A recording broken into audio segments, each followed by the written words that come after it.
Thank you. So I'm Justin Ezekowitz. I'm from the University of Alberta. I'm a professor of medicine there, and I do a ton of research, but I'm also luckily privileged enough to care for patients. I've been asked to talk about heart failure, no surprise, and this is about heart failure, the final frontier. So here's my disclosures in case you're interested. They're also online at the cdc.ca. So how do we define heart failure? So at the very bottom, there's the kind of working definition from a clinician's perspective, but on the top, I've got a definition which I think is generally functional when I'm in clinic, which is when the heart function cannot meet the needs of the body. And now we can insert the brain at the other part of that, or kidneys, but really it's meant to capture that the heart is not working as well. In the middle, you'll see the things about ejection fraction. Now remember, heart failure and ejection fraction are not the same. But in the purple, you can see what we often talk about in heart failure, which is a reduced ejection fraction, less than 40%. And then everything above that is everything above that. So the big question on a lot of people's minds is, do we really need more HFrEF or heart failure with reduced ejection fraction drugs? And so you could really kind of look at this in multiple ways. One, yes, the death and disability is high, and that's a public health kind of message. Yes, we can use safer modern drugs. That's kind of what we do in heart function clinics. Or no, we don't need these drugs, just use whatever we have better. And that's very much a pragmatic or pragmatist approach. Or no, we have too many choices. And that's really a therapeutic nihilist saying that they don't like anything.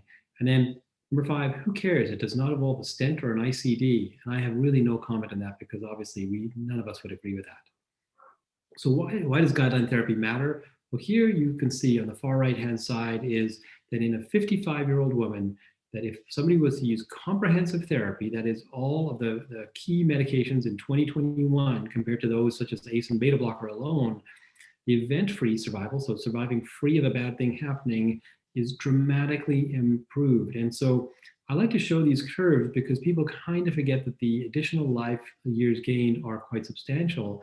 And these are good life years, not marginal life years. So you can gain 6 years or 8 years of additional care. And that was not the case 2 to 3 decades ago. So we have to remember we're living in a great time. Now, can we also use what we have better? These are all things present in Alberta, including solar, wind, water, biofuel, which is kind of basically sewage. And of course, the one we're familiar with is oil. So can we use what we have better? And I sure hope so for both heart failure and for our environment. So how do we get there? Well, first of all, we have to measure what we're doing. And so adherence is the term we use for clinicians adhering to a guideline or a thing that they're supposed to do. And a lot of the text here is just getting to the factor that is a lot of things matter when you're trying to measure adherence. Both what are you going to measure, the drugs, and how do you kind of form that core of things you're going to measure, as in the science behind it. And then finally, what are the factors on the right-hand side that really influence this from a clinician's perspective, which are socioeconomic factors, the way we look at it, or health system-related factors, concomitant disease, other therapy-related factors, and then patient-related factors, which really probably are the biggest driver there beyond socioeconomic factors. The key thing is to remember that RCTs or clinical trials are the way in which we can really design what the effect of a drug is. If people are not taking them, it's not very useful. So why do we want to measure this? Well, if a lot of people on the slide are saying effectively, not a lot of patients are getting the full therapy, then we need to measure adherence, so then we can identify the gaps and then go from there.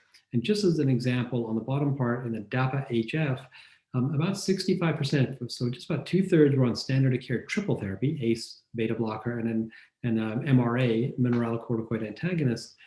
But many were not on the highest dose, so above the 50% target dose, which is kind of the threshold we use for saying things are good. So how do we get there? Well, it turns out that lots of people have measured this. But if you remember Newton's first law about inertia, you need to give it some energy to get things to happen, because, and I'll use an ACE inhibitor as a good example, so ramipril, perindopril, or enalapril, one of its cousins, that when this was measured in a US outpatient registry, both at baseline and then at 3, 6, 9, and 12 months, things just don't change. And so very few medications changes happen over 12 months. And most people remain on a suboptimal dose. So why is that? Well, we can say, well, this is just the US, so blame the US again, and that's the case. Well, that's not the case. It's Canadian as well. So you have to decide, what does your clinical care team look like? Are you the camel, are you the kangaroo, or the wombat? And I sure hope for all of your sakes that you've got lots of camels and only a few kangaroos and no wombats caring for you, and if you're not part of a team of wombats. So maybe it changes over time. So I made this slide before the COVID pandemic. So I had the H1N1 pandemic, 2009, and then 2017, Canada legalized marijuana. And this is just showing you in the blue, orange, green, and purple bars. Those are different classes of medications. Did things really change over that decade? And really nothing changed. So it's not like we're getting better at doing this. So we really need to think about how do we get optimal medical therapy on board. Maybe it's just some practices that are bad and some are great. Well, it turns out that in this little kind of what's called a waterfall diagram, you can see in the gray bars, both at baseline and then at 12 months from the study, that there are many practice sites. Each gray bar is a practice site, so a place in, let's say, Vancouver or Edmonton or somewhere else. And you can see that realistically, there's a huge range of different care happening at different sites. So it does matter where and who you are seeing. So how do we overcome that? And so we've done tons of clinical trials, but in this clinical trial, this is the guided trial. Some of you may be in participants as a site or as a patient. Really, we measured why medications didn't change in both the treatment arm or in placebo, the usual care arm. And if you kind of let your eyes kind of wander from left to right, there's many different reasons. Clinician decision was there, patient preference was a small one, but clinically stable was a big percent of that. And I think that's one of our cautions that clinically stable is not a good term, because often that's not the reason not to change it. That's in fact the opportunity to change it. So this is where we were in 2017. We had an ejection fraction less than 40%. The symptoms, as our guideline said, start with triple therapy, substitute new medications when they come along after reassessing symptoms, and kind of go from there. But what happens now? We've gotten all this new evidence. Do we change things? Where do we put the new therapies? What about older therapies? Are they still relevant? What about devices such as ICD and CRT? So in the next few slides, I'll just show you that is more better? We need to decide that. And as a patient, you need to decide that. But as a clinician, you also need to decide if you think there's going to be gain from that medication in the group of patients you're treating or the individual you're treating. So this avalanche can tell you snow is good, but sometimes not always. So these are the new guidelines as of 2021. Dr. Varani and McDonald are the leads, and they kind of say, yes, more is better. Start out of the gates with all 4 medication classes: an ARNI, which is Entresto or sacubitril valsartan, a beta blocker, a mineralocorticoid antagonist such as eplerenone or spironolactone, and an SGLT2 inhibitor, which is like dapagliflozin and empagliflozin. And then you kind of go downstream and you individualize some therapies thereafter based on some other factors. And that's kind of a better approach than carte blanche for everything. And then once you've kind of reassessed, there may be some further options once you've kind of gone down the pathway a bit further. I'm not going to go into detail about that. That's something for another talk. But it does tell you that our new recommendation is strong recommendation, as in if it's a clinician, you should be doing this. And if you're a patient, you should be saying, I should be receiving these unless there's some other contraindication. So this is what it's based out of. A large trial called DAPA-HF showed that by using dapagliflozin versus placebo, there's a reduction in bad things such as cardiovascular death, heart failure hospitalization, or urgent visits. That's like IV diuretics in the ER. And also even all-cause death was reduced with this drug, just adding on. Same thing with the Emperor trial, using empagliflozin, so almost very similar drugs, slightly different populations, but effectively the similar findings. So really, this is a group of drugs, and these 2 drugs that we think are very important to add in to care. What about the Victoria trial? The Victoria trial tested something called vericiguat, just like we like the complicated names. And in this case, the vericiguat trial took patients right after hospitalization and enrolled them. And in this case, vericiguat beat out placebo. And I would just point out that about a third of patients had a clinical event in the first 12 months. So a third were either dying or being hospitalized. So that's not good. We have a lot of work to be done there. But we don't always get it right. And this is a picture I took when I was on the Great Wall. I don't think that was the intended translation, but this was what it looked like. So I don't know what to do with that. I'm not sure what the instructions really mean. So the Galactic HF Trial is an example of that, which is, it's a very effective drug, which looks like it improves the pump function, but in this very large trial, there was not a meaningful difference in the clinical outcome. It was a very marginal difference. And I think we want to understand how does this impact patients and what do we do with this medication? There's many things that have not been tested well.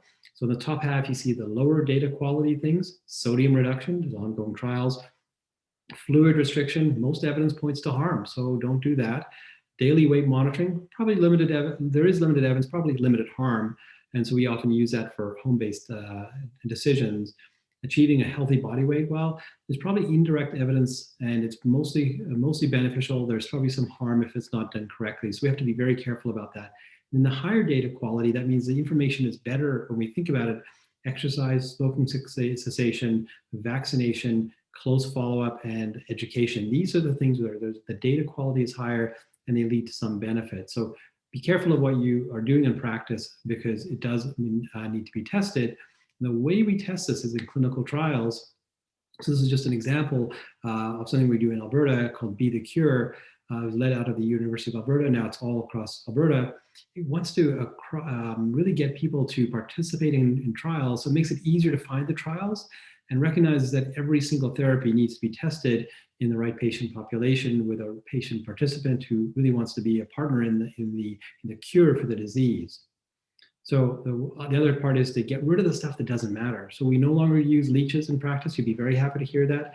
Rotating tourniquets, about putting cuffs on people's arms and pushing them around in different parts of the body. We're no longer doing bloodletting for all of its value. It was no longer being practiced. So we need to get rid of the antiquated practices, but also be careful that science can take an unexpected turn sometimes, and you don't always get it right, but sometimes push it in the right direction. I happen to have a dog who I absolutely love, so I think this is just more for your own humor. So what do we do with this complete landscape of new medications? Well, we fill this with excellent science, and every patient at every visit should have everything reevaluated, and look at the new 2021 guidelines, as they really do tell us what to do with all 4 new drugs out of the gates, then the 5 alive adding Versuet, and even a 6-pack with Ivabradine. So thank you very much for your attention. Happy to take any questions. Thanks for inviting me, and thanks for that great introduction.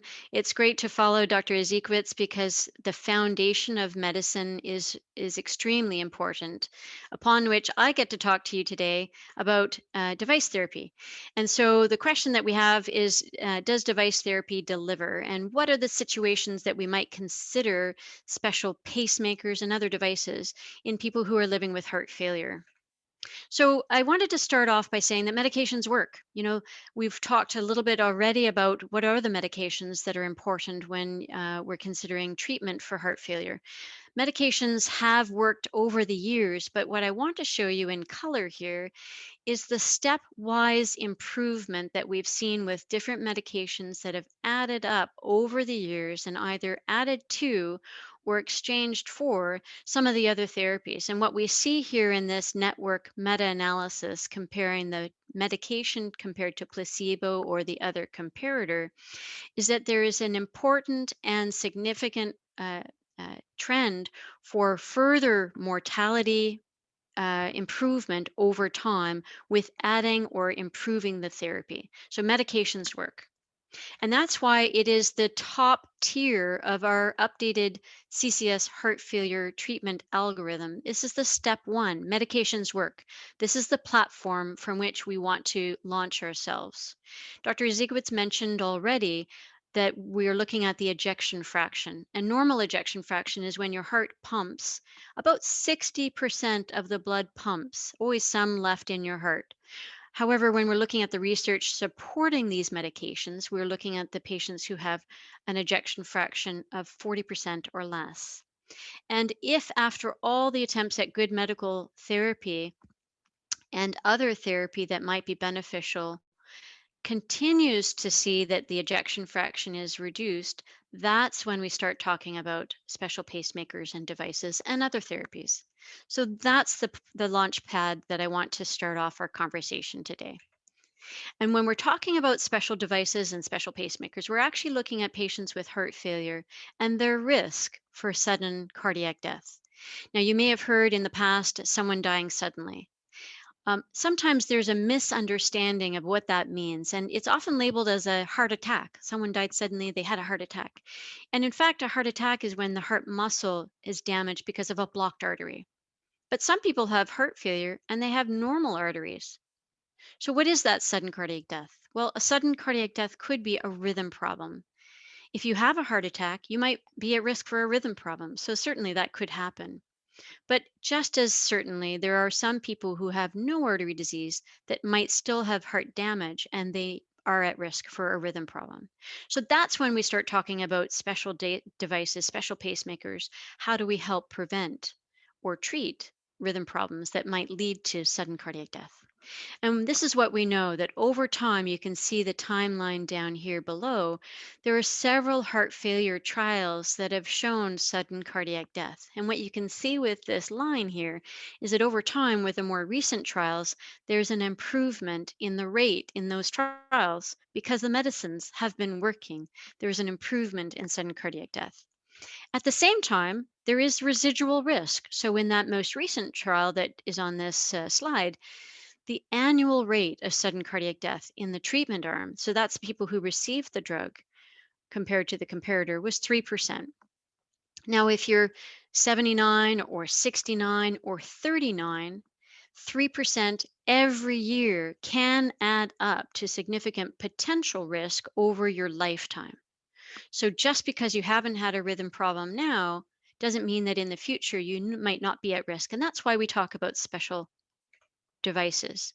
And who is that person at risk? What is the right time to consider device therapy? What's primary prevention? What's secondary prevention? What do these words mean? Secondary prevention, just to start off with, is actually someone has had a rhythm problem already and they have demonstrated that they're at very high risk because they had a rhythm problem. So we talk about special devices, special pacemakers, special defibrillators in that group.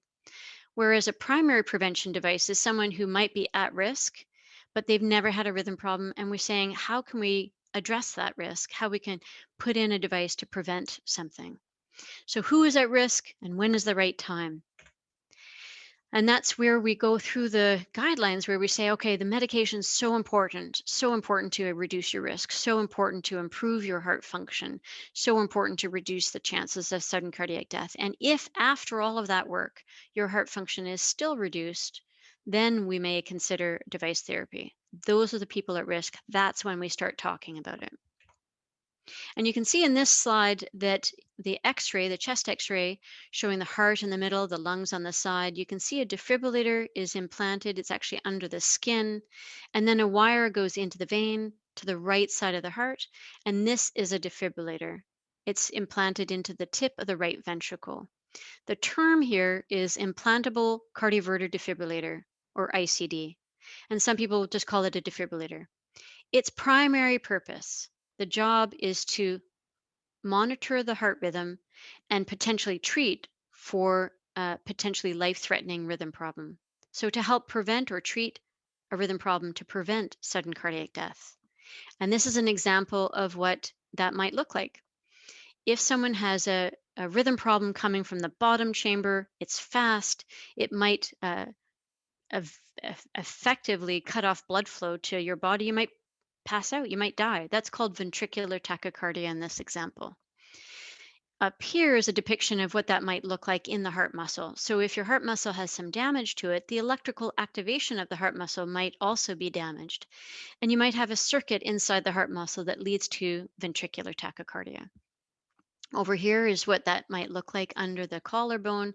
Under the skin, the defibrillator is implanted and the wire goes in through the vein to the right side of the heart. Whereas a different device is called a cardiac resynchronization therapy or biventricular pacemaker. In this example, the pacemaker is implanted under the skin, just like the defibrillator. And in this particular case, there's actually 3 wires going in through the vein, one to the top chamber, the atrium, one to the right ventricle, and one that goes through the vein to the back side of the heart to the left ventricle along the side. And in that situation, you can get pacing from the left ventricle and the right ventricle. And that can help improve the electrical activation of the heart, and that can help improve your heart function and improve symptoms when someone has a reduced heart function.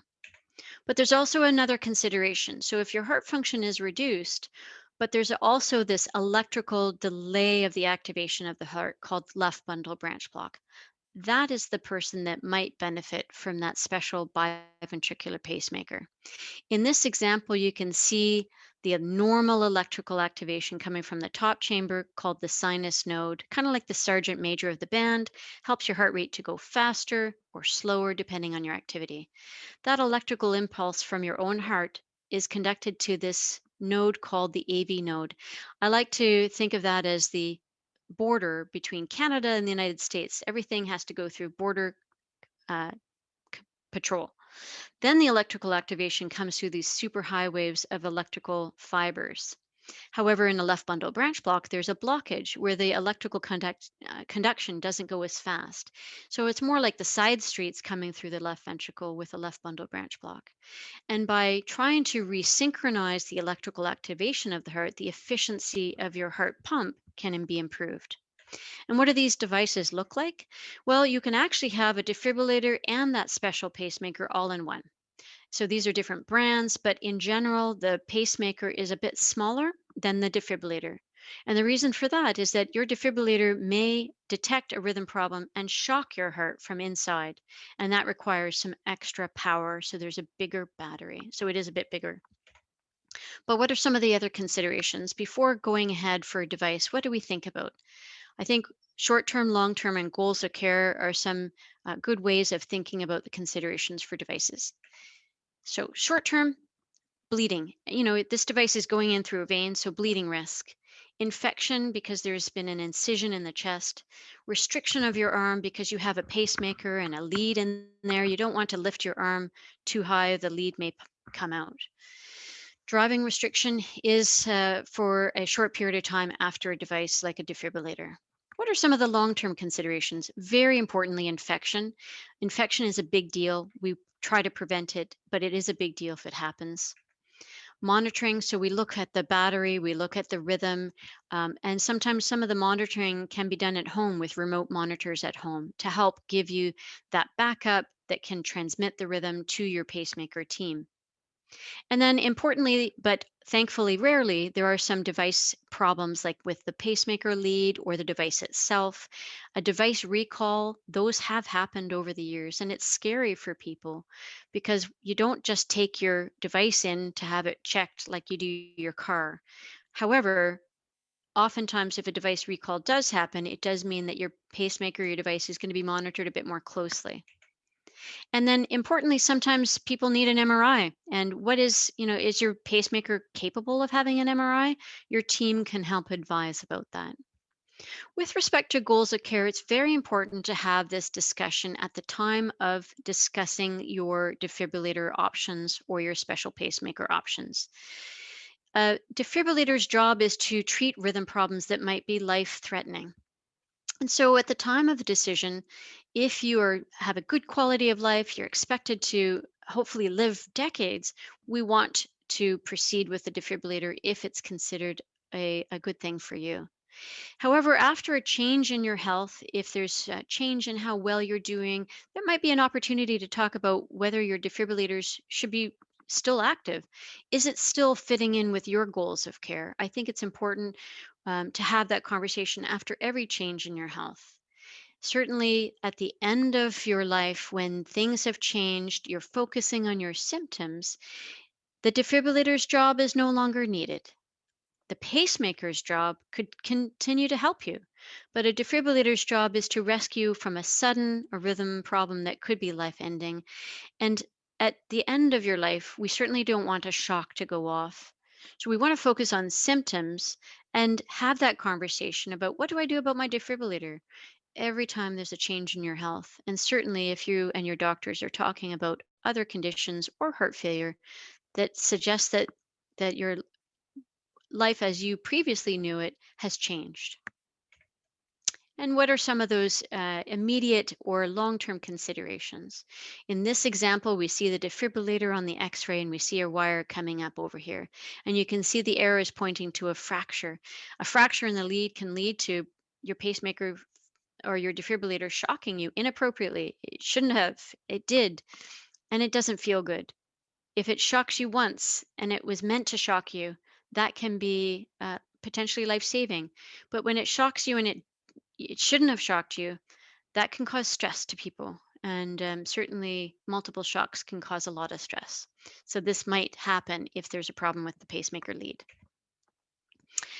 Moving to some other novel devices, though, it's just another nod to personalized device therapy. We've heard about personalized medicine therapy. And so there are some differences and some different devices coming down the pike that might be considered for you. A subcutaneous defibrillator is actually implanted under the skin, and the wire is kept under the skin. Nothing goes inside your heart or inside the veins inside your heart. But what are some of the considerations? Well, this device that's outside your body can't pace your heart. So sometimes if you need a pacemaker, it's just not the right one for you. The size of the device is a bit bigger. If your vein is blocked because of other procedures, then it might be a better pacing or a better defibrillator option for you. So these are all some of the considerations. This is a neat kind of new pacemaker that is just a pacemaker. It's not a defibrillator. It's not the special biventricular pacemaker, but it is pretty cool. If you can see a very small pacemaker, it includes the battery and everything, and these little tines are implanted in the right ventricle, just at the tip here. So this is just where technology is taking us. It is just a pacemaker. It's not the special type of pacemaker that we would use in patients with heart failure, but it's nice to see what's out there. And this is how pacemaker, the pacemaker that is in the right ventricle and the left ventricle, well, this is a different type of pacing strategy. In fact, this has got 2 wires instead of 3, and that wire is actually a little screw at the end of it that's screwed all the way to the left side so that it can try to pace your heart differently and improve the efficiency with just the 1 wire rather than 2. And that might be helpful over the time to take away some of the crowding in your veins. So where do we go from here? I think this is my last slide, and I'd like to just end on this because I think information is important. And where do you go for that information when you and your family are trying to make a decision about special devices? When it's a discussion that's come up, it's usually coming up from your doctor. Asking questions is important. Sometimes the nurse is helpful at demystifying some of the information. We're not all very good at talking with plain language. So if you have a team, you might want to talk to both the doctor and the nurse to help explain exactly what is this device? Why are you recommending it for me? The Heart and Stroke website has a really good resource for heart failure, but also devices. So there's some good information there. There might be information at your provincial or your hospital website, and a little bit tongue in cheek, but truthfully, YouTube has some interesting videos, has some interesting pictures. If you're a visual learner, it might be a place to go look up some of the visual elements to the special pacemakers or devices. Importantly, I think it's necessary to kind of lean on some family or friends when making these very important decisions. Heart life, so important for patient advocacy, to know people who have had devices, to know people who have had heart failure, to ask questions. All of this may help you make a decision that's right for you. Your medical team is there to support you, and ultimately your community. So with that, I want to thank you for inviting me today. I look forward to our questions and opportunity to discuss future opportunities in the discussion period. Thank you, Dr. Ezekowitz and Dr. Swiggum, for your incredibly engaging and educational talks. Really, really appreciate the insights and your time and experience that you've offered us today. It's really, really impressive. Just to recap really quickly in terms of the top messages from each talk,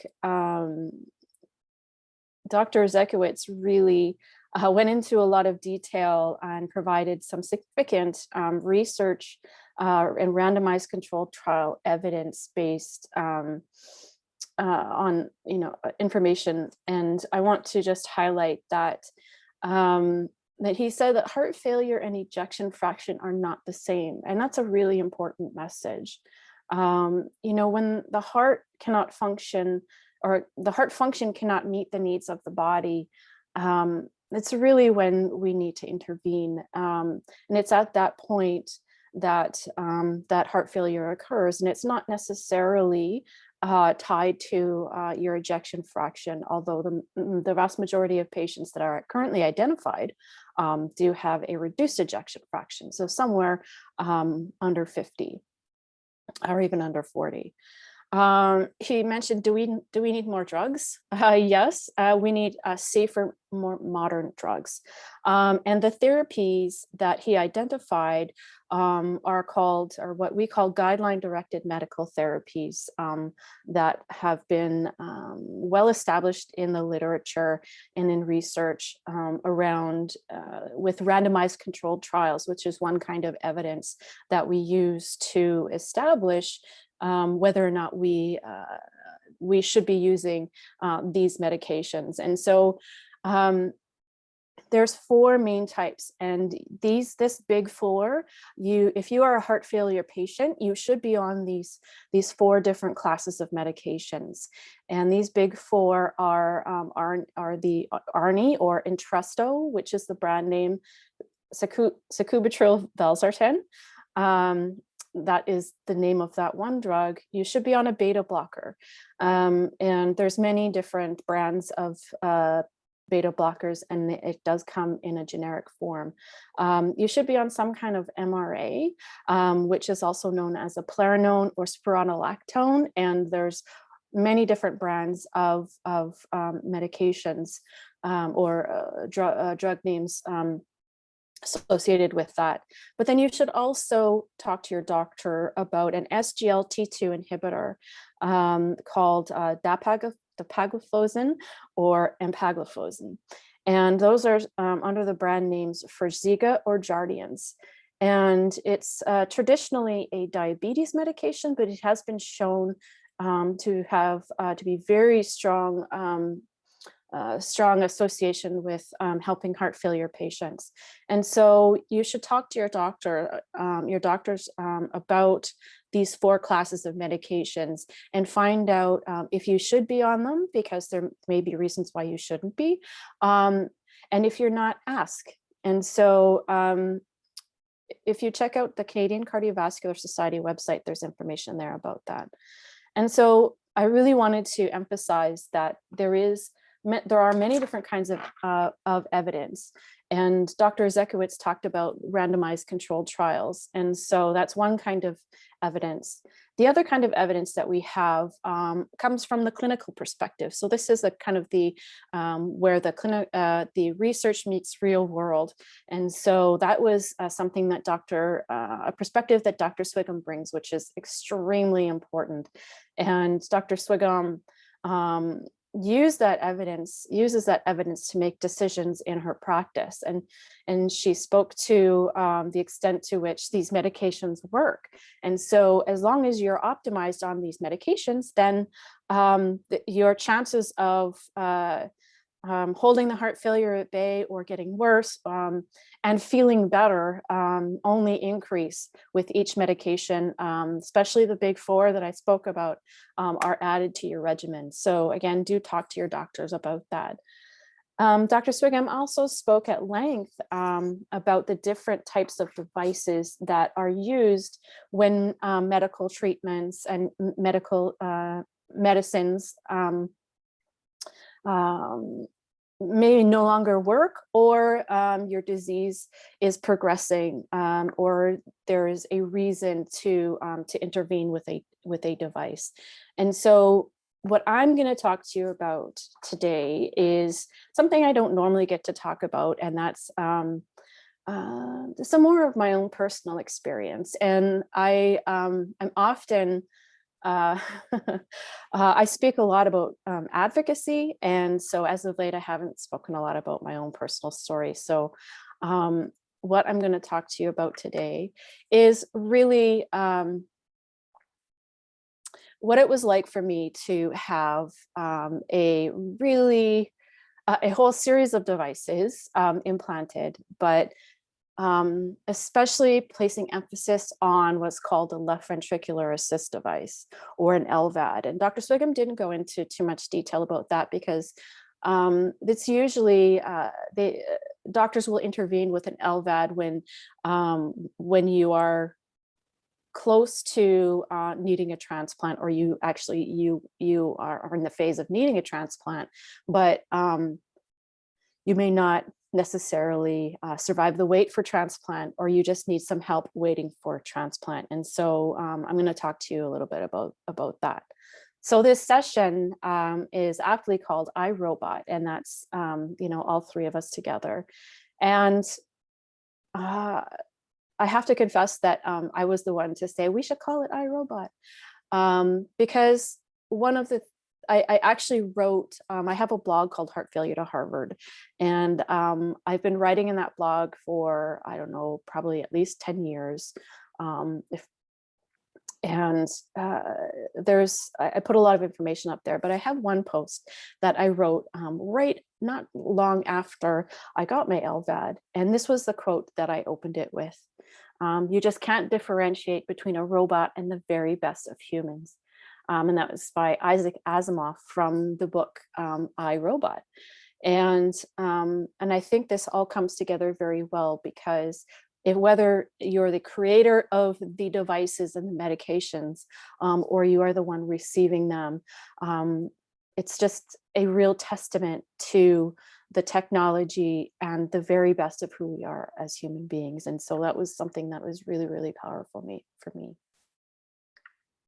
So I'm just going to take a few minutes to discuss or to read a little bit of my story, because I could sit here and tell you what it was like, but this was 7 years ago now, and so I think it's better to hear my actual words as I felt them at that time. So. I am the very best of me, but I wasn't always this way. Lots of people have asked me lately, what is it like? What's it like to have a mechanical heart? And I really only have one answer to that question. It is awesome. The answer to many of you might seem strange. Strange because it's hard to imagine what it's like to have a sick heart if you don't have one. Because, well, why would anyone have to imagine such a thing? Well, imagine it or no, it happened to me. And it has happened to countless others.